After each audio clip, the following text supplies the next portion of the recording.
Muy buenas tardes, amables televidentes. Bienvenida a su cita diaria crepuscular y nocturna en Teleimpacto, que es al final de la tarde y comenzando la noche. Ponga su caridad en buenas manos. Apoye el Patronato de Lucha contra el Cáncer de Villa González Incorporado, una verdadera institución de servicio al prójimo más carenciado. Ponga su caridad en esas manos, manos no pecaminosas, manos sin fines de lucro, libres de advertencia. 809-443-8010. También el Hogar Escuela Santo Domingo Sabio, que como todas las tardes también nosotros nos preciamos de sugerirle a la ciudadanía que apoye esa institución para formar jóvenes en alto riesgo. Avenida Independencia, casi esquina Avenida General Gregorio Luperón, aquí en Santo Domingo. Bien. Bueno, la semana se inició con actividades que uno obligó a que hiciéramos comentarios, algunos de ellos ligeros, como el del agua, y yo voy a expresar algunos sentimientos sobre esa situación del país que debe preocuparnos a todos los dominicanos, específicamente a los que estamos involucrados en el medio productivo agropecuario principalmente, porque se sabe la alta demanda de agua que requiere la agricultura, pero al mismo tiempo las deficiencias que nosotros tenemos para servirle el agua a los cultivos. Y de esas cosas yo creo que tenemos que hacer conciencia. También el gobierno anunció el plan, un plan para el agua y un plan para la delincuencia. Y esos son temas que han estado en la semana, igualmente el del tema del aborto. Y son temas, igualmente el del COVID, que ya es, diríamos, diario, parte del diarismo durante el año que hemos tenido de pandemia. Es decir, hay muchos temas que se mantienen, unos se van y otros se quedan ahí, pero tendrá que buscársele solución, principalmente ese del aborto, porque parece que hay mayoría en el Congreso por tratar de que no se incluyan los causales en este Código Penal, sino que se establezcan controles especiales, una ley especial para eso. Vamos a ver, porque la Constitución también dice una cosa, que sus principales defensores dicen que el artículo 37 no admite cambio de nada, a menos que usted modifique ese artículo en esa Constitución. Ni siquiera el referendo aplica, que hasta hemos sugerido muchísima gente, pero lo que había entonces que someter a referendo sería la ley, o el artículo es, si se quita o no se quita, porque entonces es un artículo que aparentemente lo que dice es que la vida comienza en la fecundación del óvulo. Y entonces, pues bien, esos son temas que han estado girando en toda la semana y durante meses en la República Dominicana. Pero, diríamos, el menos recurrente, que fue el de la Fuerza del Pueblo. La Fuerza del Pueblo es un partido ya de los grandes, no por los números obtenidos y por lo cual se le calificó de pequeño, porque uno sabe que eso es una irrealidad. Eso fue como una especie de fotografía en ese momento electoral, pero que las cosas no son esas. Y las mejores pruebas son que ese partido prácticamente ha desmantelado al Partido de la Liberación Dominicana hay poblaciones del interior donde prácticamente el PLD yo creo que debe quedar muy pocas cosas, pocas estructuras. Vimos ahí en María Trinidad Sánchez, en Sánchez Ramírez, centenares de dirigentes, directivos de intermedios y esas cosas. Bien, es un partido que tiene un liderazgo fuerte con el doctor Leonel Fernández. Ahora, yo le voy a recomendar a la fuerza que trate de distinguirse de uno de los problemas más serios que tienen los partidos políticos en la República Dominicana y prácticamente en toda América Latina. Pero en República Dominicana, que ha tenido sus advertencias con mucha antelación, aunque no se atendieran aquellas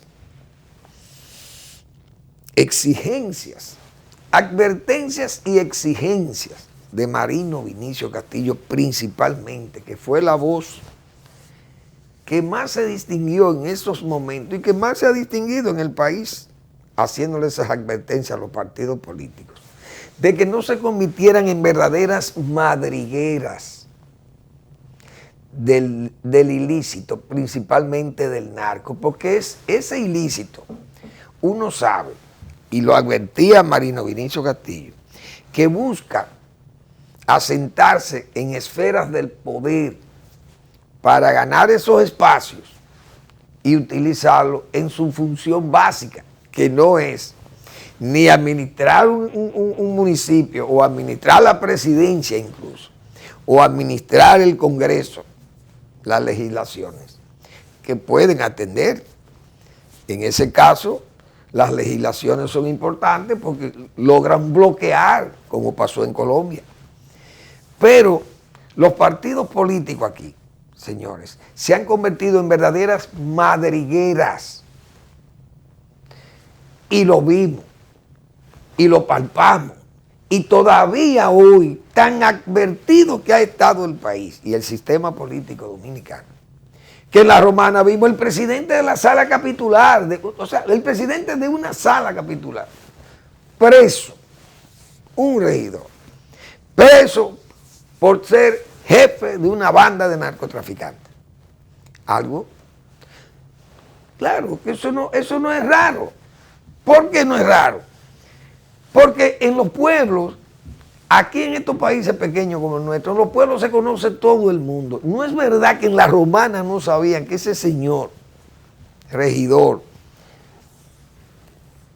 y que en el Partido Reformista más, también conocían que ese caballero tenía intereses muy particulares en esos asuntos del narcotráfico. Los partidos lo saben. ¿Por qué? Porque todo el mundo se conoce. Aquí que no me diga un directivo del Partido Reformista que no fuera advertido de lo que estaba pasando en La Romana o de lo que iba a pasar en La Romana con ese señor. Pero no es solamente reformista. Aquí vimos un partido patrocinado en una región entera por un señor que había sido ya señalado, pero no señalado por cualquiera, no señalado por el secretario, por el ministro de la Defensa del país, advirtiéndole al propio presidente de la República, al comandante en jefe, diciéndole, mire, ese es un hombre que está involucrado en esto y en esto y en esto. Ese señor no tiene las calidades para estar en esto. Y aún así, ese señor fue tan influyente que hasta un aeropuerto privado le hicieron en la comunidad más remota del país, probablemente, desde el punto de vista de la atención económica, porque si vamos a ver la importancia para la patria, se puede decir que esa región es la sala de la República, el hall de la República. Ahí comienza la República. No es el patio, sino el hall. Pero es para que se vea los niveles de compromiso que ha tenido el político, la política, los partidos políticos y estos narcotraficantes, que han sido los más, diríamos, los más conspicuo de esa especie del ilícito en la República Dominicana hay gente, señores, que ha estado involucrado, pero no solamente como figuras que van a unas elecciones y ganan una posición, no. Es que sostienen al partido, es que sostienen a los líderes, que lo han sostenido sobre la base de señora, hay que ver lo que pasó en La Vega, en plena campaña electoral. Toda una familia desmantelada entera. Entonces, yo le pido al partido Fuerza del Pueblo que sea lo más exigente posible al presidente Leonel Fernández y que mantenga alejado de la Fuerza del Pueblo esos malos ejemplos que pueden ser fácilmente detectados. Es decir, aquí nos conocemos todos y sabemos quién es quién en cualquiera de los lugares del país. Vamos a una breve pausa y volvemos.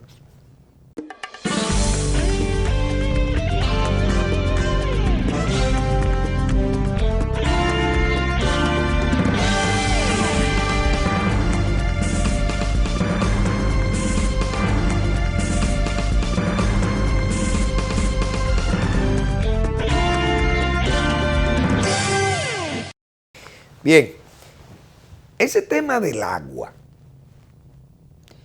nosotros los dominicanos muchas veces creemos o hemos creído que nosotros somos un continente, que los continentes usted ve agua que son inagotables. Por ejemplo, el continente africano son unos ríos enormes. Ese río Congo, el río Zambezi, qué sé yo, eso son una cosa, el Nilo, todo, imagínense ustedes esos ríos. En Asia, los ríos asiáticos, ¿cómo que se llama este de Vietnam? El Mekong, el río Mekong, creo que se llama. Siempre es un nombre muy conocido en la guerra de Vietnam.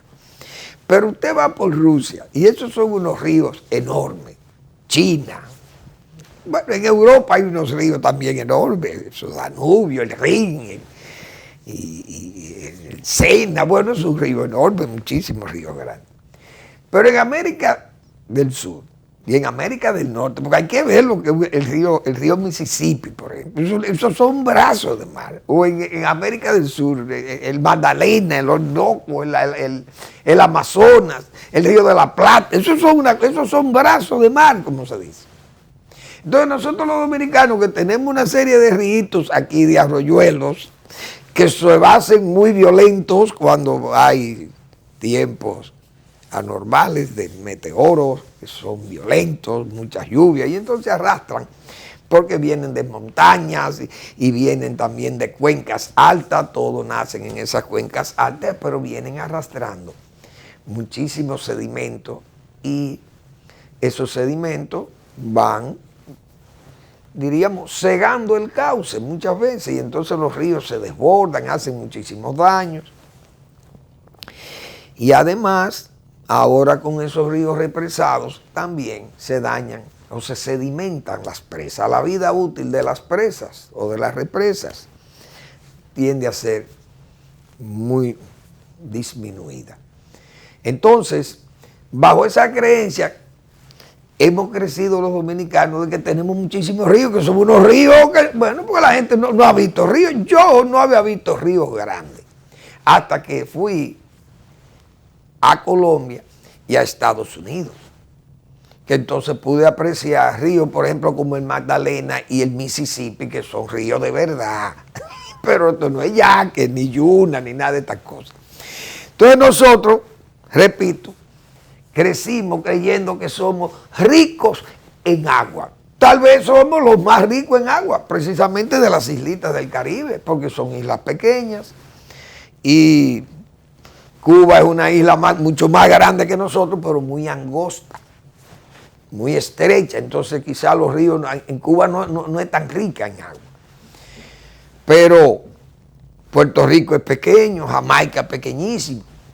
Nosotros somos los más grandecitos después de Cuba. todas esas islitas de Barlovento y Sotavento, eso está todo, esos son atolones. Es decir, nosotros estamos en una zona que lo único que nos beneficia es que estamos en una zona climática de ciclones. Entonces, cada vez que vienen esos ciclones, o vienen también esas tormentas y toda esa desestabilización muchas veces climática, estas vaguadas estacionarias, entonces nos beneficiamos de eso.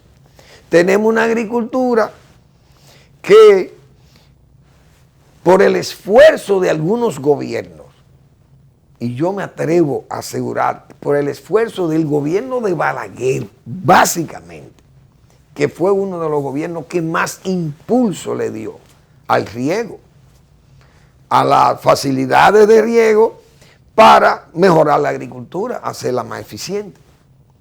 Porque yo he dicho aquí que la FAO, por ejemplo, hacía una reunión de 10 años para conocer los avances del desarrollo rural en los países de la región.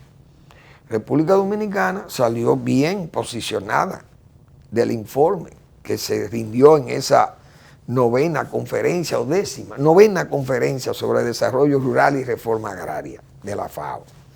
Porque República Dominicana presentó cifras de que se había incrementado en más de 3,5 millones de tareas de tierra irrigada por canales construidos por el Estado. Es decir, y eso permitía entonces esas parcelaciones, las aplicaciones de ley de cuota parte y todo eso. Y entonces los asentamientos campesinos, es decir, mejoraban el ingreso de las familias rurales. Bien, Balaguer, que sí siempre fue consciente, bueno, por su nivel de hombre de Estado, de jefe del Estado, del nivel como funcionario público, un hombre también de luces, ilustrado, conocedor de la realidad nacional. Bueno, pues Balaguer tuvo mucho acceso a informes, a conocimiento de lo que realmente era el país en asunto de agua. Tal vez hasta Trujillo, pero Trujillo fue muy egoísta, muy voraz, y donde vio dinero y negocio para él le importaba un bledo. Y no tuvo el respeto que tuvo Balaguer por el medio ambiente, porque Balaguer hizo más conciencia que Rafael Trujillo, desde luego, un hombre con la visión, la intelectualidad y todas esas cosas. Entonces Balaguer sabía que había que preservar el bosque, porque el agua nace del bosque. El bosque es el que aporta el agua, no es el desierto. Usted no ve ríos en los desiertos. Los ríos nacen y esas fuentes pluviales, también, y esos manantiales y esas aguadas están allá arriba, en las cuencas altas.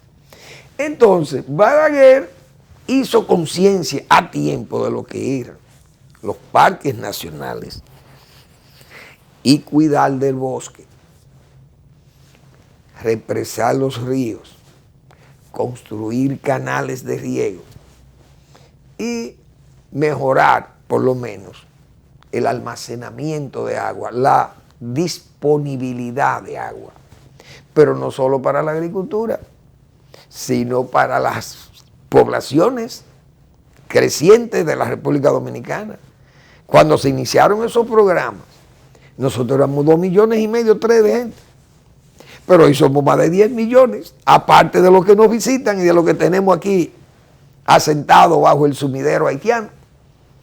Imagínense ustedes ya la demanda de agua que tiene entonces la población nacional, con el incremento de la comida que es necesario, que se incremente la comida para fines de atender la demanda de alimentos de esas poblaciones.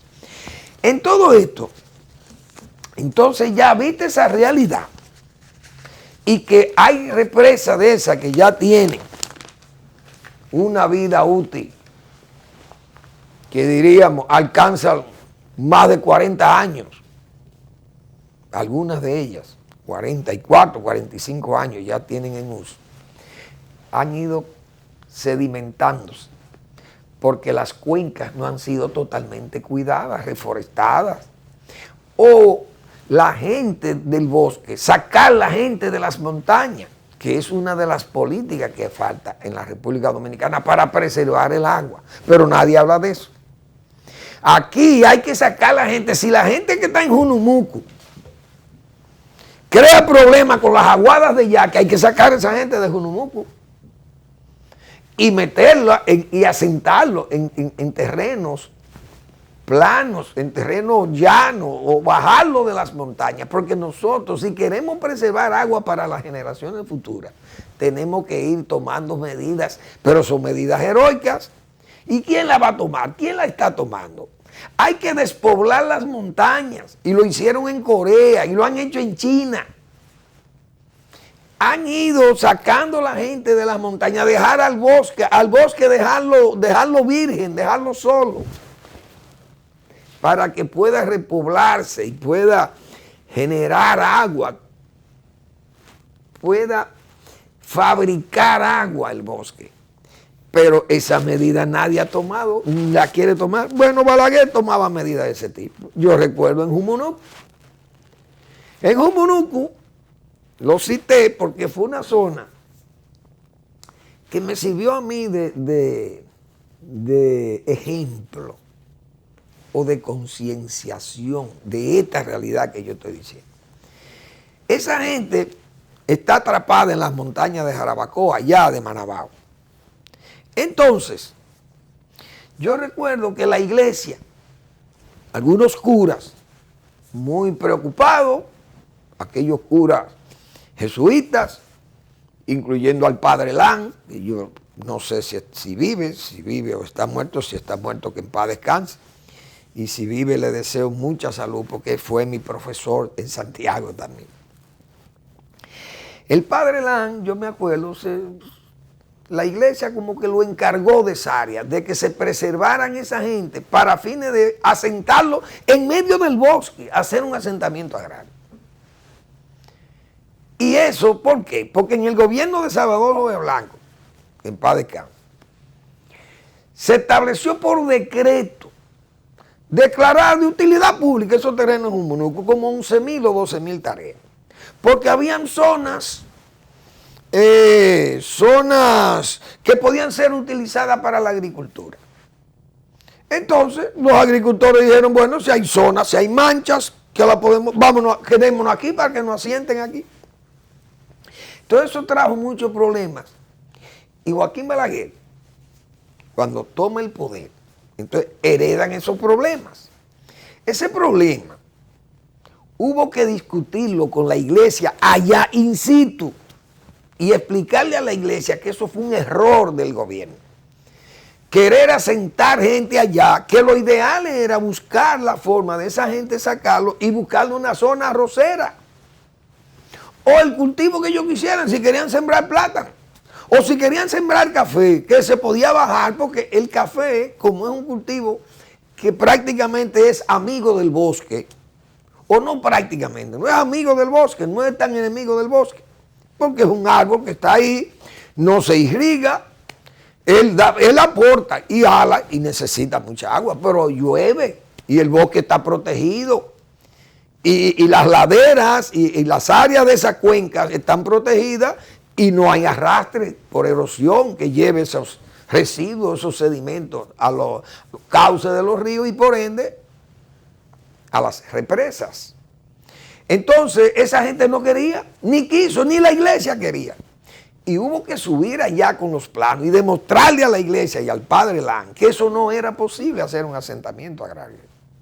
Entonces, fíjense cómo un problema así le dice a uno, señores, hay que sacar a la gente de las montañas. Me dirán, pero Fermín, es que esas son medidas que hay que tomarlas con una dictadura. Ah, yo no sé. Yo no sé si tiene que ser un dictador o una democracia con fuerza. Porque una democracia con fuerza, eso fue lo que pasó en Asia. En Taiwán, 45 años de democracia con fuerza y de no democracia, de autocracia prácticamente con Chiang Kai-shek. Pero pasó con Lee Kuan Yew en Singapur Y pasó en Corea con esa dinastía militar que hubo en Corea, que fueron muy represivos, arbitrariamente represivos. Pero sacaron toda esa gente de los bosques de Corea. Y hoy miren cómo exhibe Corea ese desarrollo. Pero para ese desarrollo industrial que tiene Corea se necesita mucha agua. Entonces vamos a tratar ese caso según las estadísticas que han servido después de esta breve pausa.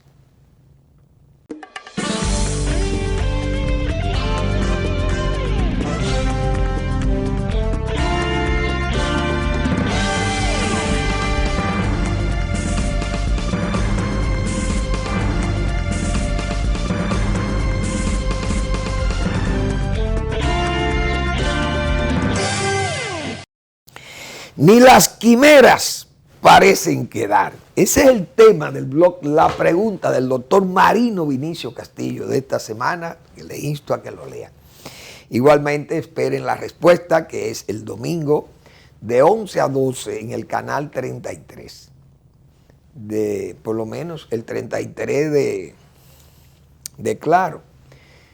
Es el super canal. Y aquí en Teleimpacto, en el canal 52 de Teleimpacto, de 12 a 1 de la tarde. El domingo la respuesta. Y usted puede accesar a la pregunta por Google y ahí usted tiene ese tremendo trabajo del doctor Marino Vinicio Castillo. Pues bien, el periódico Diario Libre hizo un trabajo extraordinario sobre el agua, por ser motivo del Día del Agua, y trajo unos temas extraordinariamente importantes. La huella que deja el agua en la producción va en aumento, la producción agropecuaria. Otro de esos temas sobre el agua, el cambio climático y el agua. Interesante también. El futuro pasa por el agua, todavía más importante. ¿Y qué hay que hacer? El agua, el gran desafío global. Bueno, son temas interesantísimos que lo trató el periódico Diario Libre. Toda la estrategia del gobierno en el gabinete del agua. Ahora, yo dije aquí el martes, señores, Joaquín Balaguer nunca habló de dólares para construir obras hidráulicas o de preservación del agua.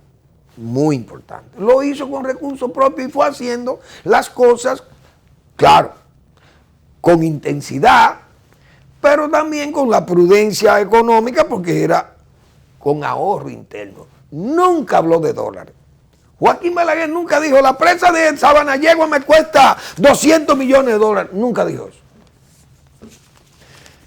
La única presa que se lo dijeron a Balaguer que costaba 150 millones de dólares fue la presa Manabao de Jucal Tavera, ese proyecto, y lo descartó. ¿Y qué prefirió hacer? Higüey Aguacate, 7 u 8 mil millones de pesos. Lo inició con más de 85 años de edad, ciego y prácticamente sin poder caminar, y terminó el proyecto. Y como para más, también entregó Valdés a Santo Domingo, con recursos propios. Y los dólares que se necesitaban para comprar equipos y cosas de eso, Balaguer lo buscaba por vía de ¿qué? A Falconbridge tenemos que revisar el contrato, y revisó el contrato de Falconbridge con la fuerza de la ley y la fuerza del Estado. Joaquín Balaguer. Entonces ese señor decía, yo nunca hizo ni habló de esas obras en dólares, pero estos gobiernos todo es dólares. Entonces el gobierno del doctor Luis Abinader, del licenciado Luis Abinader, ha nombrado a una persona serísima y capaz. Para mí, uno de los más capaces en el asunto del agua, en el manejo del agua. Tanto el manejo agrícola, el manejo de los acuíferos, de la conducción del agua, porque el agua hay que conducirla también, hay que llevarla, la preservación, etc. Se llama Gilberto Reynoso, el ingeniero Gilberto Reynoso, mi amigo Gilberto Reynoso, un científico, yo puedo decir, del clima y de ese recurso tan importante que es el agua. Fíjense todos los temas que hay ahí. Pero he visto unos informes que me dejan frío. Se necesitan 8.850 millones de dólares en un plan de 15 años. Está bien, es 15 años, pero ¿dónde es que está este dinero? Pregunta uno. Entonces, vamos a ver el consumo. Hay un trabajo aquí muy interesante. La huella que deja el agua en la producción va en aumento. Aquí están los sectores que demandan agua potable. 843, esto es metros cúbicos, me imagino, en el 2015, el 2020 y el 2025. La demanda sería de agua potable 1.013. Eran millones de metros cúbicos, 7.4%. No dice en qué está medido esto. Riego, 6.429, bueno, para el 2020, 6.429.8. Pecuaria, 1.430. Ecológica, 3.675. Industrial, 716. Turismo, 48.9. Total de demanda, 13.230.56, que es el 100%. Ahora, aquí no mencionan la minería. Y yo decía, la minería es uno de los grandes consumidores de agua y dañadores de agua. Pero no lo mencionan. Estos son datos ¿de quién? Del Banco Mundial, de la FAO, de las Naciones Unidas, fuente PHN, no sé lo que, pero el Banco Mundial. Vamos a ver cuáles otros organismos están ahí. Fuente, huellas del agua. No sé quiénes son huellas del agua, pero el Banco Mundial está participando en todos esos informes. No mencionan la minería. Entonces yo decía, señores, la minería, en San Juan se está hablando de explotar una mina de oro. Entonces le ponen muchos espejitos a los residentes de San Juan y de las áreas mineras explotables.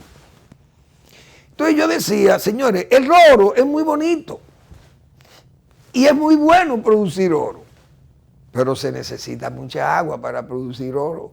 ¿O ustedes creen que el oro se puede obtener sin agua?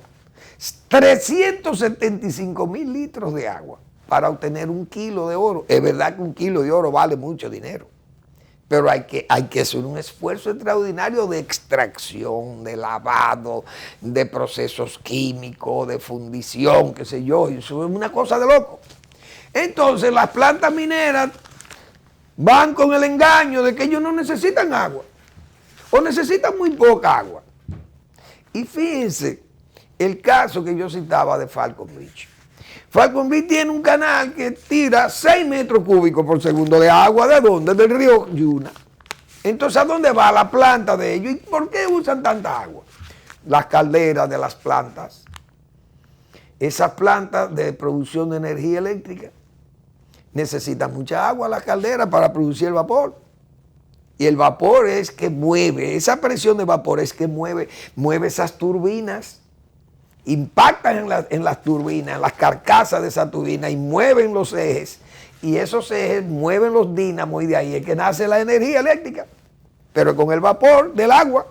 Entonces Falcon Bridge usa esa agua ahí, pero la usa en el proceso también. Pero no se ve. Eso no se ve. Pero esos son los grandes consumidores, pero al mismo tiempo contaminan y dañan muchísimas fuentes de agua. O no la mencionan la minería aquí, o la enmascaran con el uso industrial y se ve bajito. ¿Y quién es el que más consume? ¿Quién es el peor gasto? Las poblaciones y la agricultura, que consume el 70% del agua, y es verdad. Ahora, estos esfuerzos, yo no sé quién lo va a hacer, porque este gobierno no tiene dinero para eso, pero no sé por qué hacen estas cosas o dicen eso. El mismo Gilberto, que es mi amigo, pero esas son cosas que uno sabe que esos son casi fantasías. Usted oye el director de la CAS, bueno, 950 millones de dólares, pero ¿con qué dinero ustedes van a buscar eso? ¿De dónde que van a buscar ese dinero? El de INAPA, 18 mil millones de pesos se necesitan. ¿Y dónde ustedes lo van a invertir? ¿Y con qué dinero que van a invertir eso? Y eso es agua para poblaciones. Eso son cosas ya. Entonces, para la agricultura, nosotros nos hemos cansado aquí de decir que hay que ir cambiando los sistemas de riego. Porque los sistemas de riego que hay en el país no se pueden eliminar todos, porque no nos vamos a poner locos, sino eso se va haciendo, programas pilotos. Yo he sugerido a algunas poblaciones avanzadas en cuanto a la tecnología de producción agropecuaria, entre ellas, por ejemplo, las comunidades vanilejas, porque Baní tiene problemas de agua también. Derivarle agua a Baní por el canal Marco A. Cabral, con una presa de Valdesia que tiene que regular esas aguas para mandarle a Baní agua para el pueblo de Baní y agua para los agricultores de Baní. Pero el agua de la capital, básicamente no es todo el agua de la capital, pero aporta fácilmente 150 millones de galones de agua a Santo Domingo diariamente. Y eso son cosas, números. Gracias a que hubo ese señor que no hablaba de dólares, pero fue haciendo el trabajo en 22 años de gobierno. Hizo toda esa colosal obra, esa obra hidráulica. Entonces, esa infraestructura tiene que ir haciéndose así, al paso. Balaguer no podía hacer la estructura de riego ya presurizada, porque esas son tecnologías más modernas, que aunque son viejas, porque eso no viene de ahora también, hace tiempo, los ingleses fue lo que inventaron el riego por goteo. Y los israelíes, como Israel nace prácticamente como Estado en el año 1948, y proceden los judíos de todos los sitios del mundo, pero de las áreas más desarrolladas del mundo, llevaron esa tecnología a Israel, pero una tecnología inglesa, la producción de riego por goteo. Y entonces desarrollaron, perfeccionaron esa tecnología, y hoy el mundo prácticamente avanzado ha tenido que ir a esa tecnología para racionalidad en el uso del agua, o en el abuso del uso del agua. Entonces, así como ya hay los invernaderos, que son las casas de cultivo, está ese riego por goteo, que solamente aplica agua en el sistema radicular de la planta que usted quiera humedecer, y otras ventajas que tiene, el fertirriego, el problema de la maleza, la conservación de la humedad, etcétera, etcétera, reduce el exceso de humedad para el desarrollo de las plagas, reduce la maleza, pues menos intensidad de agua, y al mismo tiempo no hay arrastre ni de la capa del suelo, ni hay arrastre de nutrientes de la planta. Entonces es un sistema que la racionalidad en el uso del agua es extraordinario. Entonces usted puede aumentar las áreas de siembra porque tiene mejor uso del agua. Entonces hay que ir haciendo eso, pero por eso es que mis críticas, decía yo, al gobierno de Danilo Medina, que votó 60 mil millones de pesos y no hizo lo que se tenía que hacer. San Juan de la Maguana es una de esas comunidades que nosotros hemos dicho que se pueden ir desarrollando con esos sistemas de riego por goteo y sacar cultivos, cambiar los modelos de cultivo en San Juan de la Maguana, pero hay que hacerlo obligatoriamente. Entonces, ¿qué hicieron? Botaron el dinero, lo regalaron, hicieron muchísimos disparates y se lo robaron también. Muchos de esos funcionarios están hoy enriquecidos hasta el hartazgo y ni siquiera investigados. Directores del FEDA, súper ricos, millonarios, súper millonarios, producto de todas esas improvisaciones y todo ese manicomio de botar el dinero en forma tan indecente. Y como lo recaudaban muchas veces del expolio, como hemos señalado nosotros aquí, en esa bolsa de agropecuaria y todas esas cosas. Entonces, San Juan de la Maguana se puede iniciar. Las zonas, por ejemplo, tabacaleras de Villa González, la zona de Navarrete, el agua presurizada puede brindar beneficios extraordinarios. También lo hay en las comunidades cercanas a La Vega, muchas comunidades, por ejemplo, de Moca, que aunque no tienen agua, pero se le puede llevar agua, porque el agua entonces se economizaría muchísima agua. La línea noroeste entera debiera, los bananeros debieran tener su irrigación por goteo. El tomate de Asua, toda la irrigación por goteo, el tomate de Asua. Constanza prácticamente se ha desarrollado ese sistema porque el agua es muy limitada en el Valle de Constanza, intensivísimamente explotado. Entonces, esos son los programas que hay que ir haciendo y debieran ya irse tomando, porque señalé en día pasado que en Barahona, el ingenio Barahona, obtiene 9 toneladas de caña, 9 toneladas de caña por tarea en riego presurizado. En riego a manta, un riego malo que arrastra los nutrientes y todas esas cosas y las capas superficiales del suelo, 6 toneladas por tarea. Entonces, fíjense la diferencia. Pero el país tiene que ir hacia esos modelos productivos. Hay que ir cambiando porque no vamos a poder tener agua para todas las necesidades industriales, mineras, poblacional y la producción agrícola y el turismo, que está creciendo bárbaramente también. Por ejemplo, esa zona de Bávaro, es muy bonita verla por arriba, pero ¿de dónde viene el agua para esos hoteles? Del subsuelo. Pero ya hay un proceso de salinización de esos pozos. Entonces ya se necesita un acueducto para la zona de Bávaro y Punta Cana. ¿Por qué? Porque la demanda ha sido extraordinaria. En esa zona antes que se demandaba cero, nada de agua. El agua de lluvia, lagunitas que habían ahí, animales que iban, consumían el agua de la zona. Pero ya ese no es el aspecto que tiene Punta Cana, que tiene Bávaro, que tiene Cabeza de Toro, que tiene Yuma, que tiene El Cortecito, Nisibón, Miches, etcétera, etcétera. Eso es mucha agua que se va a necesitar ahí. Entonces, el país tiene que movilizarse hacia allá, pero las autoridades tienen que tener los pies en la tierra. No me hablen de 9 mil millones de dólares, porque ¿de dónde que vamos a buscar eso? Vamos a comenzar a hacer las cosas como lo hacía ese modelo de Balaguer, que puede ser que no lo haga un solo gobierno, que lo hagan más, porque es lo que yo he dicho, Balaguer no tenía que hacerlo todo, pero se le exigió que lo hiciera todo en 22 años.